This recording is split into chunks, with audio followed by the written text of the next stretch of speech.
everybody. How many people bought Walking Dead merchandise? That's what a lot of you. A lot of the guy with the bat, of course. Yeah. Well, welcome, and it's a real treat to have all of you here, and we have a very special guest. You know all about him. Khary Payton has voiced animated characters in DC's Lego movie franchise and the Transformers and the Teen Titans Go TV series, but it is now, or he's now best known as the leader of a community called the Kingdom on The Walking Dead. His name is Ezekiel, and he insists on being addressed as King. He carries around a scepter while accompanied by his pet tiger Shiva. The favorite from the comic book made his debut on The Walking Dead in season 7 in October of 2016, and it is a real pleasure to introduce him and bring him to the stage today.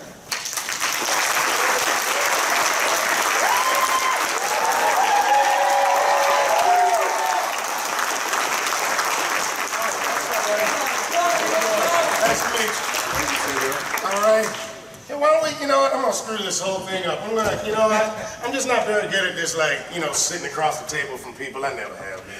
Okay. Yeah, I'm gonna come around this way. Oh, it's just a small, intimate joint. We're gonna do this way. Here, I'll come with you. Yeah, come on. I'm barely hanging on. Yeah.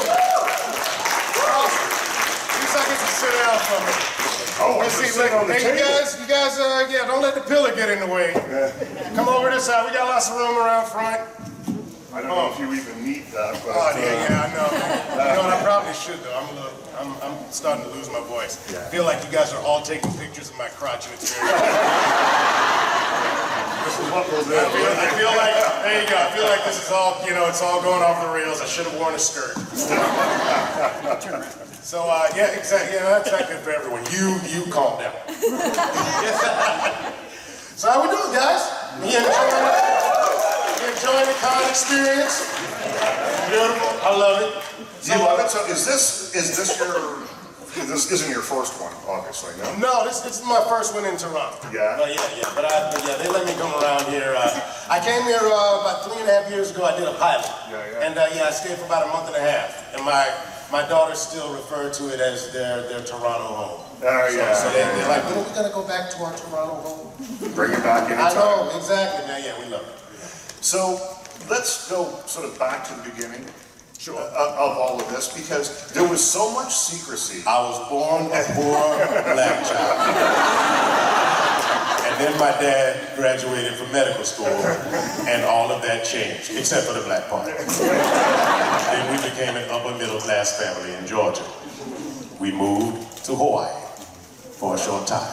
I don't know why I started talking like Morgan Freeman. That was such a weird. It's like all of a sudden, you know what, you tell a story, it's gonna sound better if Morgan Freeman doesn't. So at the time, I was in Shawshank Prison. No, go ahead, I'm sorry. So we're just talking about King Ezekiel. There was so much secrecy around it. Yeah. And I love that the show shoots in Georgia. You're down there shooting this, but you have relatives down there, presumably. You can't tell anybody anything about this. Yeah, I mean, I told my dad, and he was the only one I told. I can't tell my mom, because my mom can't keep a secret to save her life. In fact, I know this because several conversations we've had have ended with, I wasn't supposed to tell you that. So yeah, so if I've got a really big secret, I don't tell my mom, but she's got that mother's intuition or something, and so I was with my parents, and we were in the kitchen helping, finishing cleaning up, and she just looked at me and she said, Khary, I feel like you got something to tell me, but you just can't. And I looked at my dad, and he looked at me, and he just was like, it's crazy. So, but my dad is like a vault, so I could at least tell him. But I didn't tell my best friends in Georgia. I didn't tell anybody because, you know, the first thing anybody asks in Atlanta, if you're working and shooting there, is are you working on The Walking Dead? And so I didn't even tell them I was working at all. I actually, when I told my friends in LA I was going out of town, I told them I went to Vancouver. Because I didn't want anybody to know where I was shooting. I just wanted them to know I was out of town shooting somewhere. Yeah. If you're going to Vancouver, you must be making a Deadpool movie. Yeah, exactly. Well, you know, something weird and magical that comes from the Sci-Fi Channel, maybe. That's right. Yeah. You know, they got, exactly. You know, it's got that sci-fi world kind of feel to it. So, tell me a little bit about landing the part. So they get in touch with you, but they didn't even tell you it was for King Ezekiel. Right? No, they didn't tell me it was the King Ezekiel, but you know, you'd have to be an idiot not to figure it out. They're like, so it's this guy in The Walking Dead, and he's got a lion, and he's a general in a community, in a way, you know, it's like, yeah, let's see, that's not white. Let me figure that out. Yeah, so it didn't take long to figure out that it was Ezekiel, but the process of the audition, I mean, you know, I had a little more than a weekend to go over it, and the audition was that scene between Carol and I where I first revealed that I'm, you know, you know, putting this thing on, you know, for the sake of everyone. That's a long scene, isn't it? It's a long scene, so yeah, and it's kind of exhausting because you've got to be kind of bigger than life, especially in the audition. You have to be much bigger, you know, in the whole thing in the show, it ends up being a quieter scene all the way through. But it was a little more dynamic and needed to be to kind of give you an idea of the character more. And so, but it after about, I don't know, about 48, 57 hours or something of going over, you go in and do it. And it was a good feeling because I was exhausted, but I also felt like I definitely got that job. You know, most of the time, I don't know. You never know if you're going to get the job or not. And even this time, I didn't know for sure if I was going to get it, but I was like, I don't know if everybody can do this. I mean, you can maybe, I happen to have like people in my family that I can kind of pull from who sound a little bit like Ezekiel when he's being, you know, royal and avuncular. And then there's you know, the other Zeke side that's more laid back, and I definitely got uncles who are that way. You know, so I had places to pull from, and I felt like not everybody's going to have that experience of life that I did that kind of had me trained well for this particular part. So after about 3.5 weeks, they called me back and said, at first they were like, well, you're a little too young. And then they were like, well, you're a little too skinny. And I was like, well, why don't you go out there and find somebody and come back to me? And 3.5 weeks later, they scoured the earth and they were like, okay, fine, you can do it. And so when you're taking over a character on this show, the character exists in the comic books. People love those books. They love the characters from there. So do you have to be completely genuine towards that version of the character? I know that you look to a great uncle of yours as sort of partial inspiration and that kind of thing. Well, I mean, I think that in any part you do, you got to give yourself, you know, give it a piece of yourself to make it authentic. And is, of course, the essence of who Ezekiel is, you want to take it from the comic, and you want people, you know, I'm very happy when I hear people who read the comic and they feel like I did a good job translating, you know, the differences. But the thing is that they are alternate universes, and they're not exactly the same people. You know, the way that Ezekiel in the book kind of deals with hard times and things is slightly different than the way that Ezekiel in the show does. And so I actually had to read it for, you know, my own edification and for fun and everything, but I kind of put it aside and forget about it because they can go in an entirely different direction on the show. And I didn't want to get freaked out by that. There were a couple of times where I was like, this isn't like the guy in the comic book, and Scott Gimple, the showrunner, he was like, yeah, forget about that. Whatever you read there, don't do that. We're going to do something totally different. So he keeps you on your toes. And what was the first reaction from the fans? Everyone here clearly loves it. Woo! Yeah, you know what? It's been really good. I mean, most of the time, I mean, it's the world of the internet, you know, the age of the internet. And I was expecting people to come out and just absolutely hate me. And I've done a lot of cartoons where people assume the worst. You know, when my first cartoon I did was Teen Titans, and I was Cyborg, and before they'd even heard my voice, they were like, "That guy, I've never heard of him. He's gonna be terrible." and then I started doing a show called Young Justice, and I played a character, Aqualad in Young Justice, and they said now that they knew me, they were like, he's just gonna sound just like Cyborg. He's gonna be terrible. You know, but they always end up liking me. So I know that I can win you over, but the internet is usually the first thing they think is, you're gonna be terrible. And so I thought that with Ezekiel, the first thing they were gonna think is, you're gonna be terrible. I think having a tiger, roar next to me helped a lot.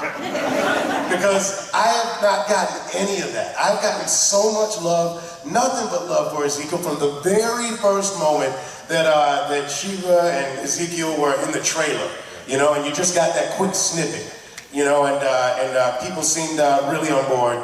And I think it helped that you couldn't hear what he sounded like in the comic book, and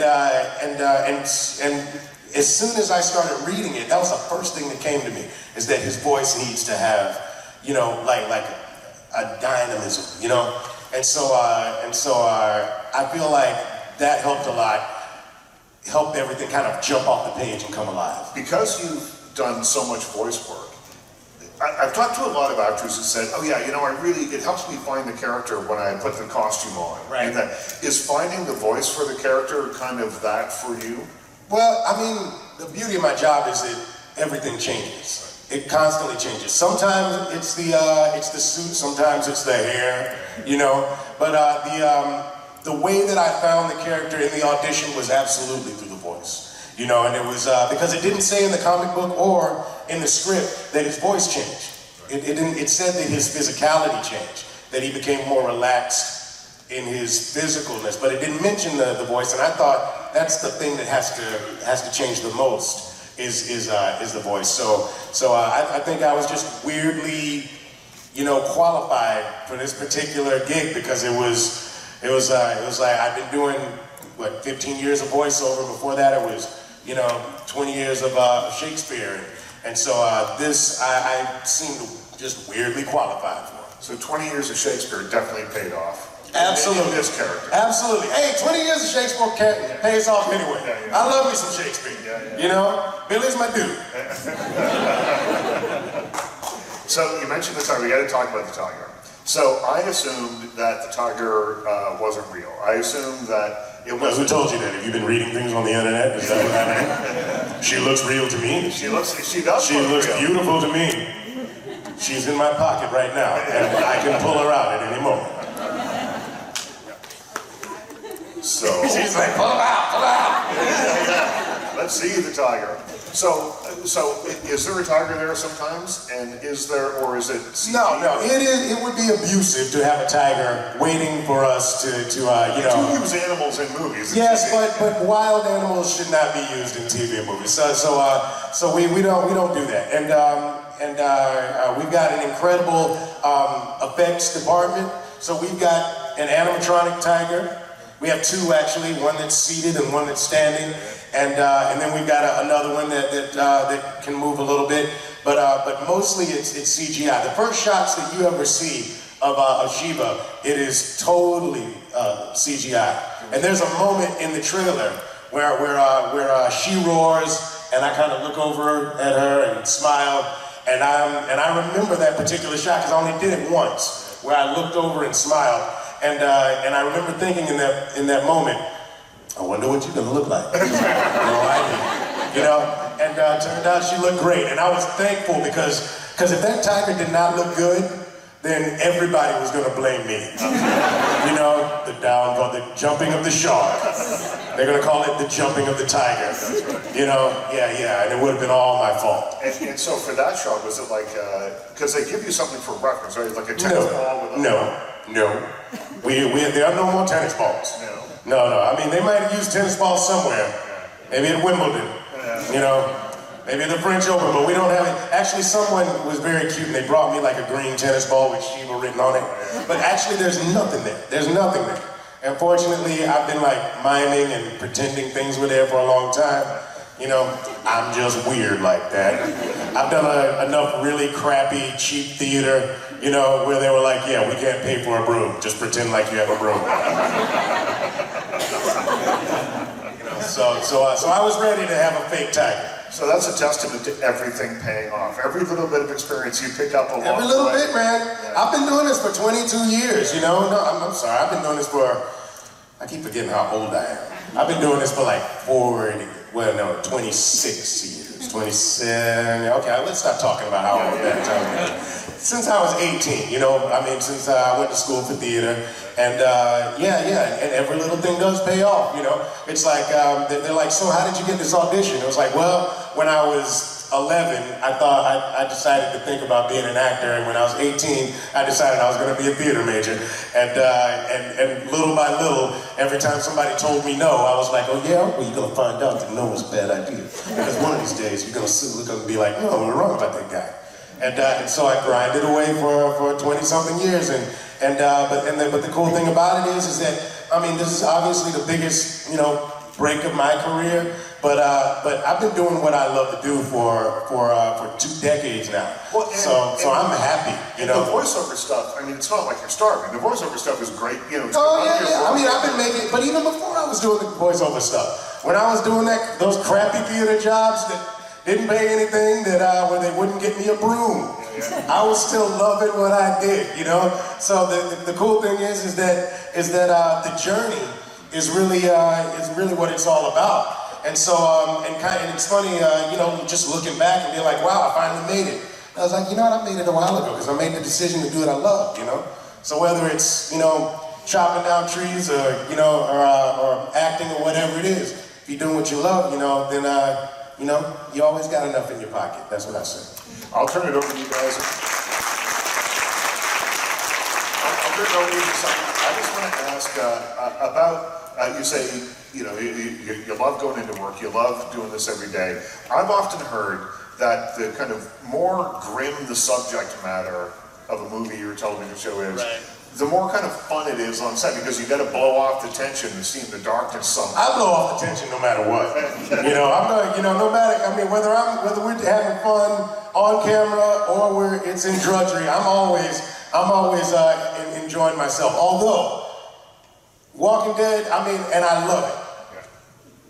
But after 18 hours of, there's a famous scene now that you haven't seen yet. But it involves me and like mud and gravel and rain and like 18 hours of being drugged through it. And we did that for 18 hours. And then a couple of days later, the director came to me and he was like, all right, you know that shot we did with the gravel and the mud? It's like, yeah, we're gonna have to do some more of that. And I remember sitting in the chair and I just thought to myself, I asked for this. I asked for this. Don't complain. Get up and get in that gravel. And it's like, no matter how bad it gets, it's like, you know what? You're going to be able to brag about it later. So get your butt up there and do it. Yeah. You know. I mean, we're always having a good time. I don't know any other way to do it. You know, it's sometimes. Me having too good a time is why I've lost jobs. Are you having too good a time? You're gonna have to go out there. And I knew that wasn't for me. I knew that wasn't for me.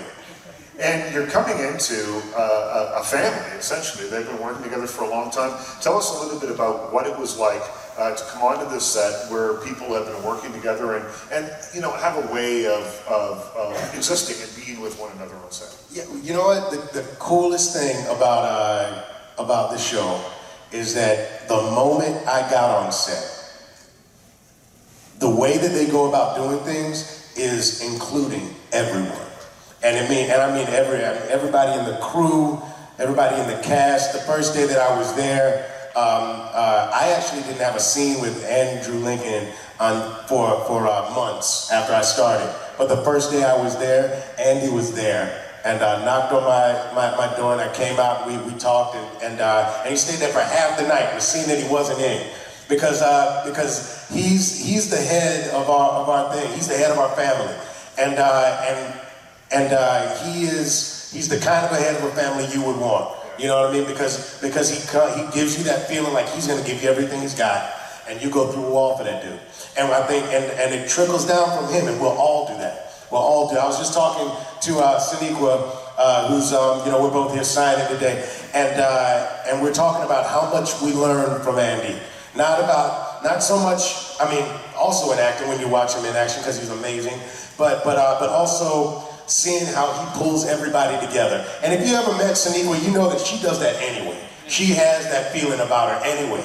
But it's a special thing to have an entire television show on your shoulders the way that Andy does, and he makes you want it. I mean, it's hot, it's dirty, it's nasty, and we fucking love it because that's what makes us. That's the glue that pulls us all together, you know. And so immediately I felt at home, and immediately I felt a part, you know. And you don't get that everywhere. This is a special thing. I know that it's incredible and millions of people watch it. And it's a great story that we tell, but it is an incredible symbiotic thing that we do that goes beyond, you know, just even if it wasn't as big a hit. I'm glad it is, because it means that we'll be around until, you know, that fateful day I trip over a rock and, you know, my head lands in a zombie's mouth. But, you know, other than that, you know, I know that we'll be around telling the story for a while. All right, let's turn it over to you. You are very keen to ask a question. So you ask them and I'll repeat them so everyone can hear. Okay, you kind of stole my question, so I came up with another. You can come up with another one. Yeah. I'm wondering if you have a memorable moment or a really funny moment that's happened so far. I know you probably can't tell us what's coming up, but yeah, maybe. Yeah, most of those moments I can't talk about yet, actually. So is there a memorable? No. But oh yeah, she wants to know of a memorable moment that I took a little bit of your job. There you go. There you go. Exactly. Have some water. Have some water. Exactly. It stings going down this. So anyway, no, I guess. The fondest memory that I have of my first day, my wife was like, Khary, you know, you get into work mode and you start thinking about the work, but take a moment and look around and pull all of this in. You know, take a moment to take a picture and see and remember these moments that you're having. And it was right before, there's that moment in the first scene where we're corralling pigs. You know, that was our first shot. And the way that the shot goes, the wranglers would let the pigs out and they would come running toward us, and then and they wouldn't yell action. Just when the pigs got to us, and it was Lenny James and myself, Lenny plays Morgan. When they get to us, we start herding them back the other way, and just know that the cameras are running and we're off to the races. So we're standing there and waiting for them to get the pigs together, and it was just quiet, you know, and you could hear the wind blowing, and it was just a little eerie for a minute. I look over there and I see Lenny James. He's standing a couple of, 10 feet from me. And first of all, Lenny James is standing 10 feet from me. What we're about to do, you know? It's just crazy. It's just crazy. And I look at him, I say, Lenny. He looks at me and I said, man, it's my first shot. And he looked at me and he said, and here's the cool thing, is because he never breaks his accent. He's always has his southern accent. But for just that one moment, he was like, welcome to the family, man. And it's just like, and that's when the pigs come out. And then we just go rolling. And it's like, I'm off to the races. I've been running ever since. It's awesome. Yep, right here. What's it like working with Cooper Andrews?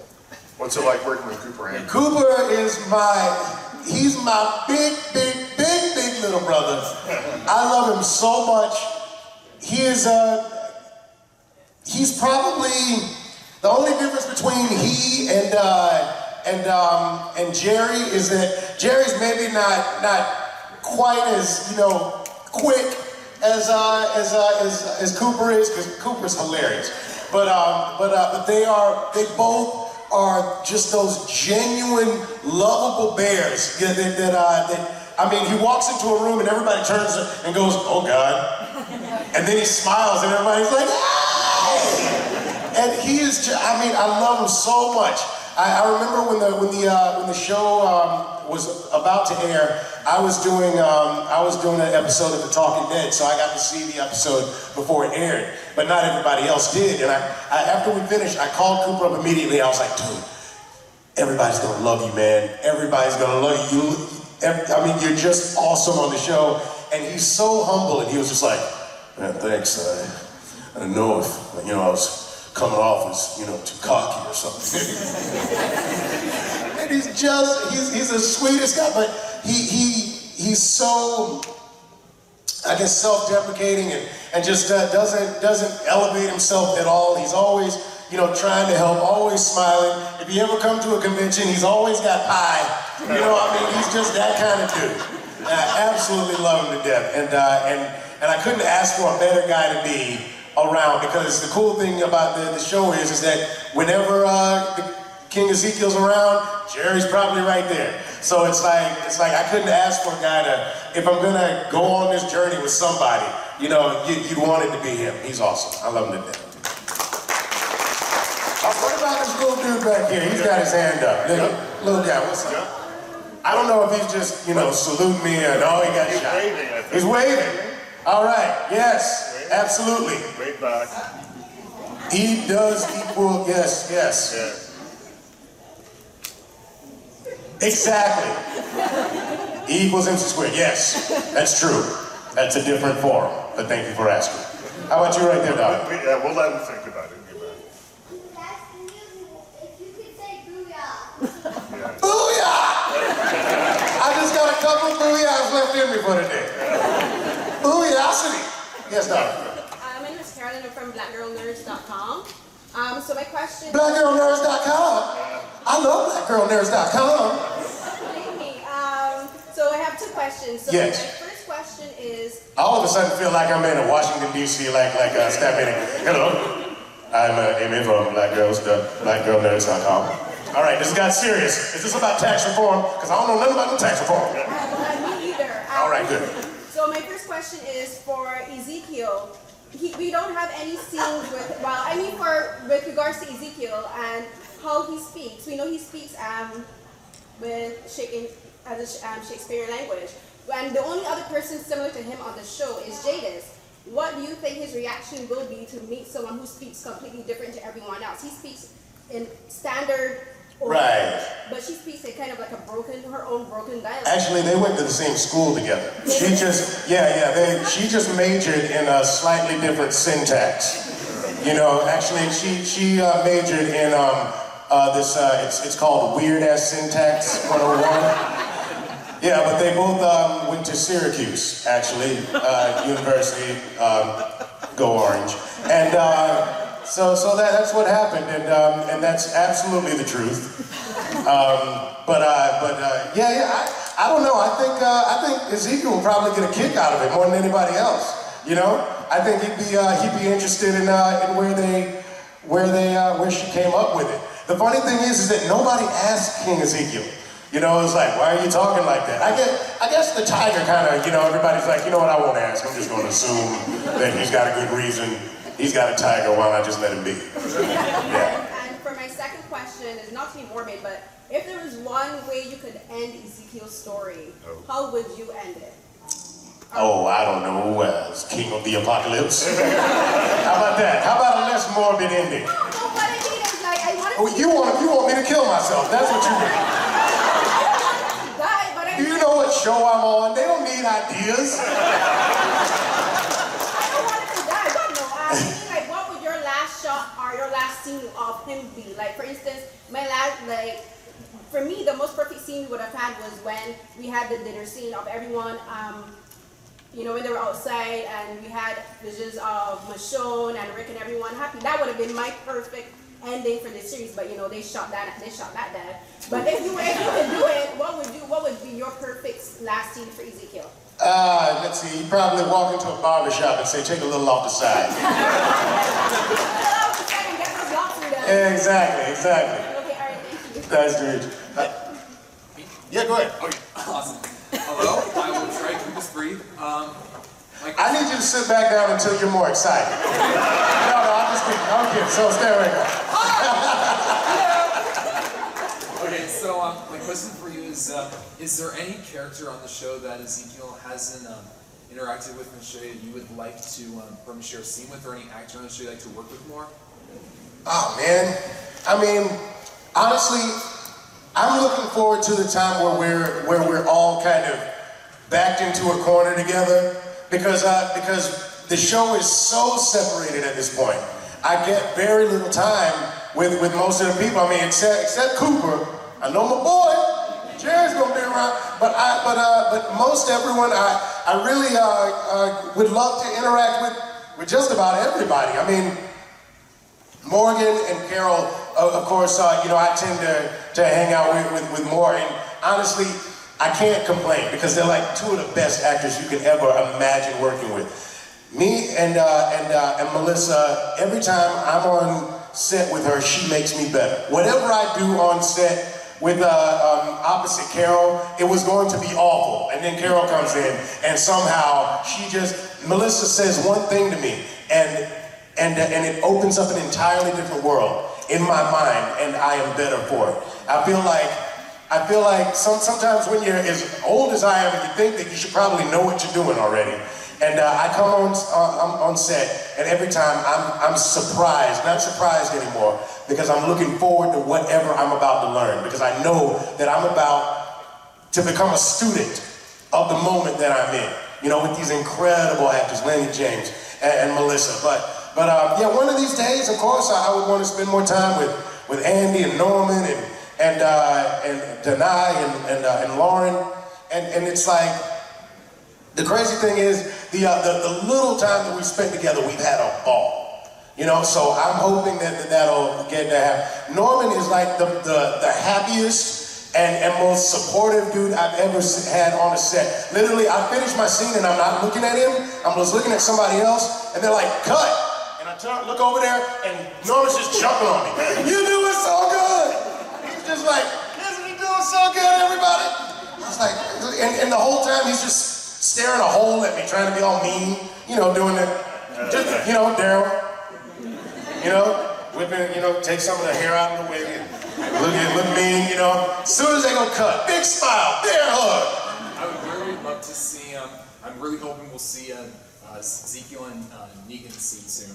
Yeah, you know what? I'm hoping for that kick-ass scene too. Yeah. With my boots. We can come make that happen over here. Absolutely. Yeah, that's exactly. You know, don't get too excited. You know, he's not going to end well for you. Yeah. Go ahead, right here. Why did you choose to be an actor? You know what? That's a great question. Why did I choose to be an actor? You know what? There's something about storytelling, this interaction that you know, whether it's on stage, and by the way, best question I've ever been asked on any panel ever. Well, how old are you? You're 10. Keep asking questions. I think that's an awesome question. I think, because honestly, that's I have to think about it. But there was a moment when you're on stage and I'm vulnerable. I'm more vulnerable than I've ever been, and you're sitting right there, and for whatever reason, we're both vulnerable at the same time. And we've never met, and we've never had a conversation, but we're together right here, right now, me and you. You know, there are very few things that get better than that in life for me. And so as a storyteller, that's all I care about is that moment of connection. And the cool thing about this show and television and film, and there was a while I was doing a lot of that weird, cheap experimental theater. You know, my mom was like, you know, Khary, you know, maybe you should just focus on theater because you love doing that so much and you're happy. And I told her, I said, I love doing theater, Mom, but I feel like I'm supposed to reach more people than I can get to just the people in front of me somehow.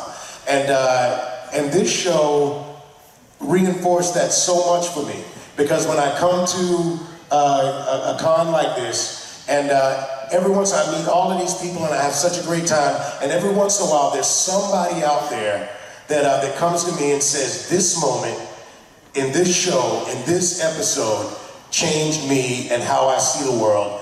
And that to me is everything. And because I want to feel like this is more than just entertainment and us having a good time, but that there's something that moves you to be bigger or better or different than you were the day before, you know. And there was a guy I met a couple of weeks ago who he was like, listen, I just wanted to let you know that I quit my job because you told Morgan when he said he was stuck, you said you're not stuck. And so I went to my wife and I said, I'm stuck and I need to get unstuck. And so I changed my life. I'm doing that. I want you to know that that happens. And that happens more often than you can imagine. There's a father who came to me because of Teen Titans Go, because he has an autistic daughter who, when she has an episode, she won't calm down except when they put on that show. And then she calms down. And I can't tell you what that does to me on the inside. I can show you right here, right now. So that's why I do it.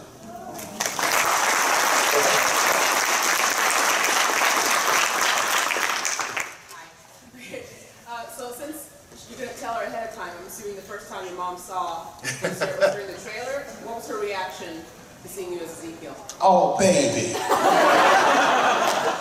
She was so excited. What? Her first reaction was probably, you know, through the fingers like covering her face. She still watches it with a blanket over most of her face, when she's watching. My dad, he's in full hall. He goes to the theater in Athens, Georgia, to watch it with a bunch of people.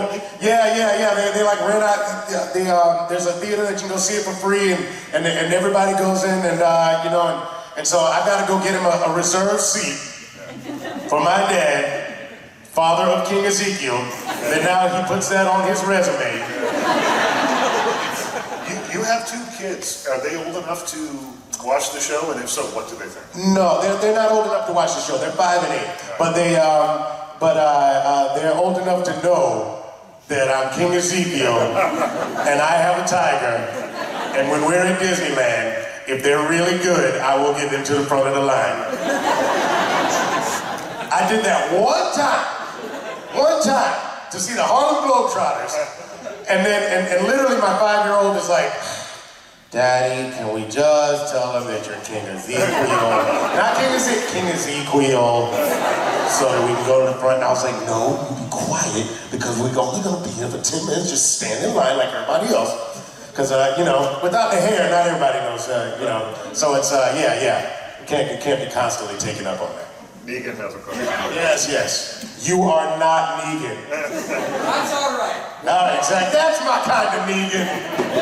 There you go.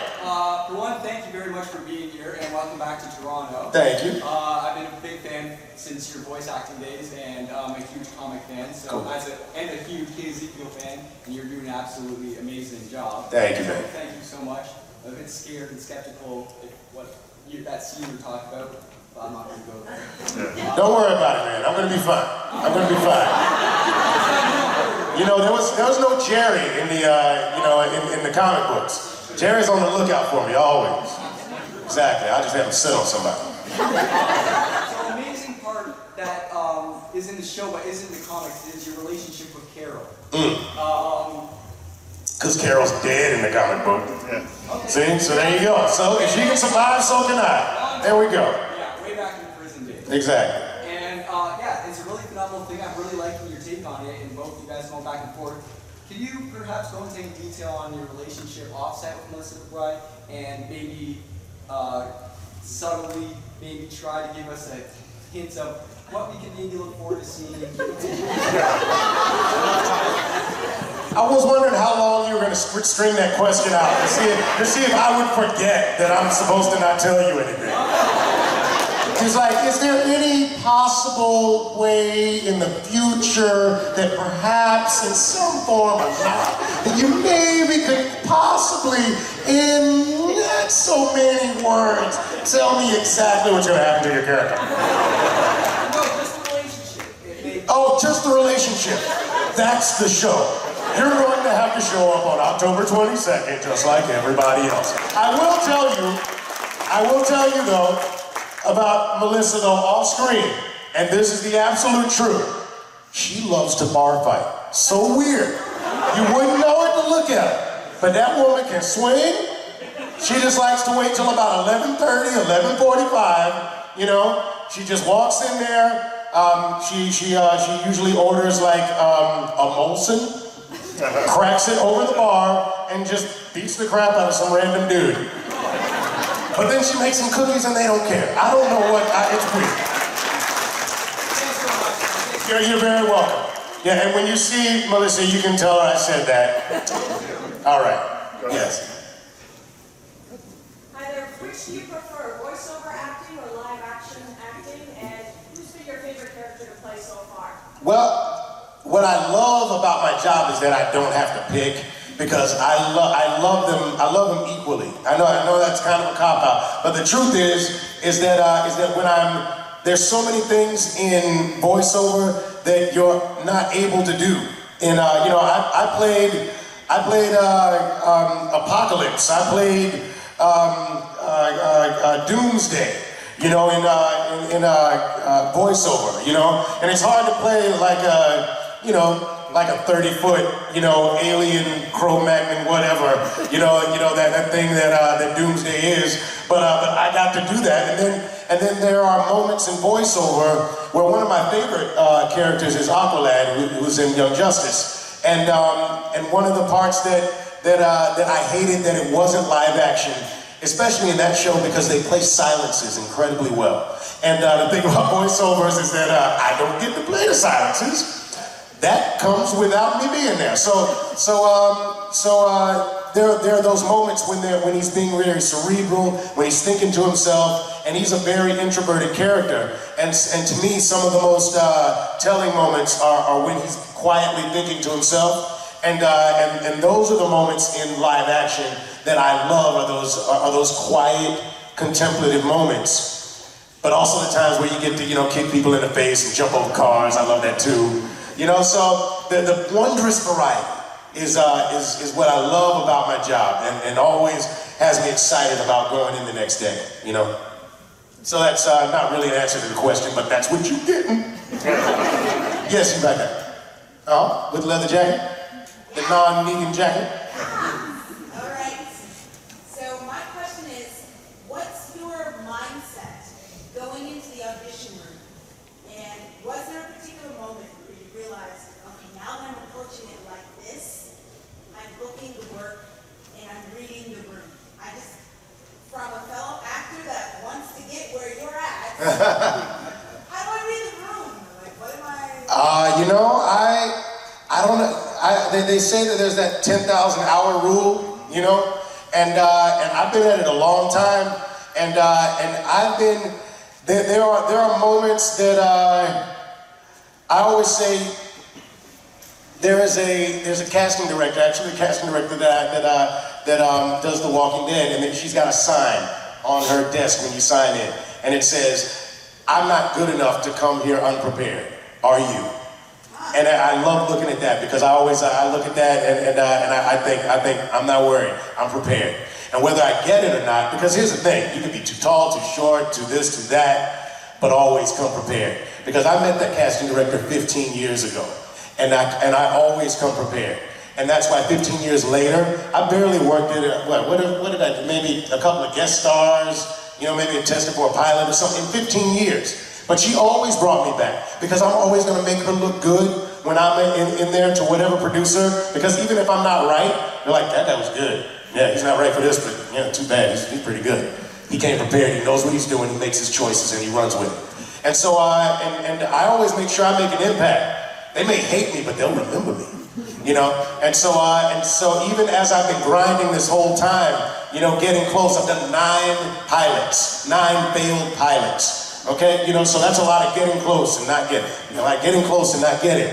But you get up back on that horse and you prepare. Yep. So that every time you go in, every time you go in, you know that you're representing the best of yourself. And then it doesn't matter the rest. It doesn't matter the rest. My career wasn't made when I got this job. My career was made because every time I go in and I go at it with passion, right? That's all that matters.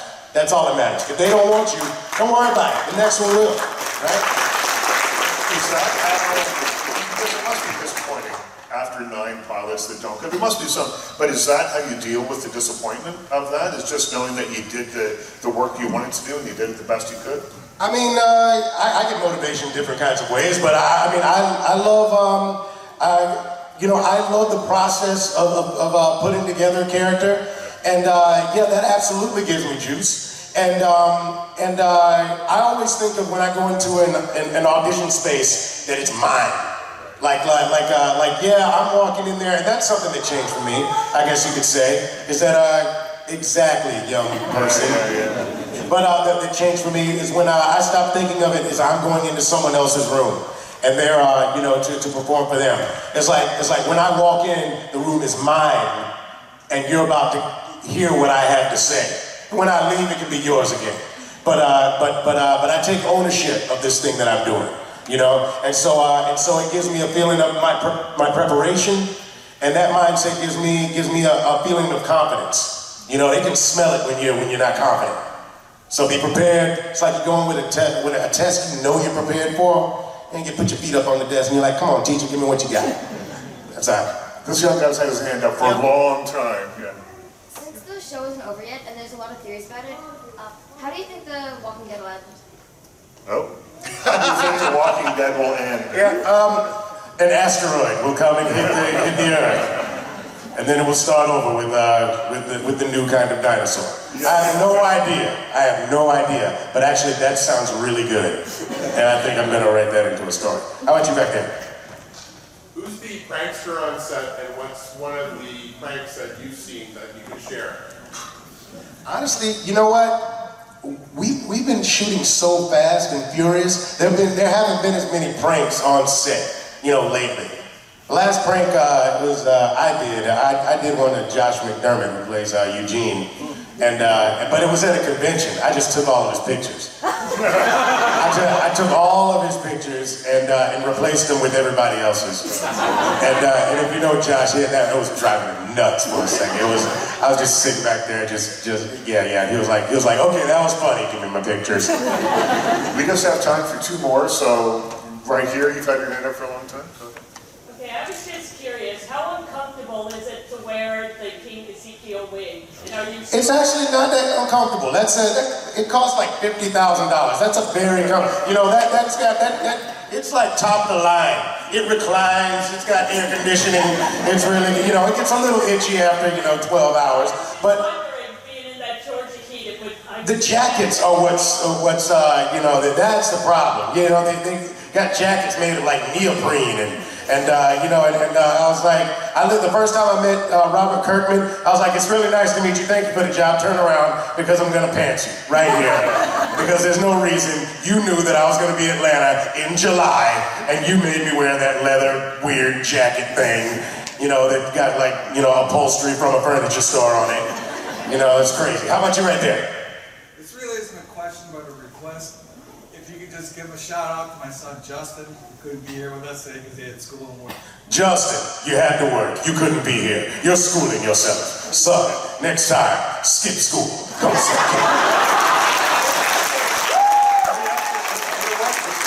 Last question, right?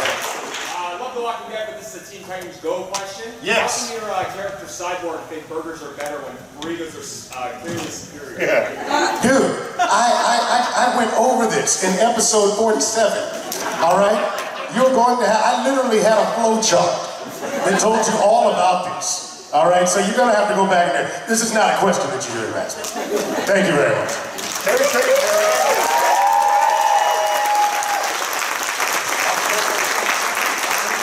October 22nd, tune in, see what's next from The Walking Dead. Thank you so much. Hey, everybody stay there. Gotta take a picture for my girls. Here, hold on. Let's see video. Now let's do video. There you go. All right.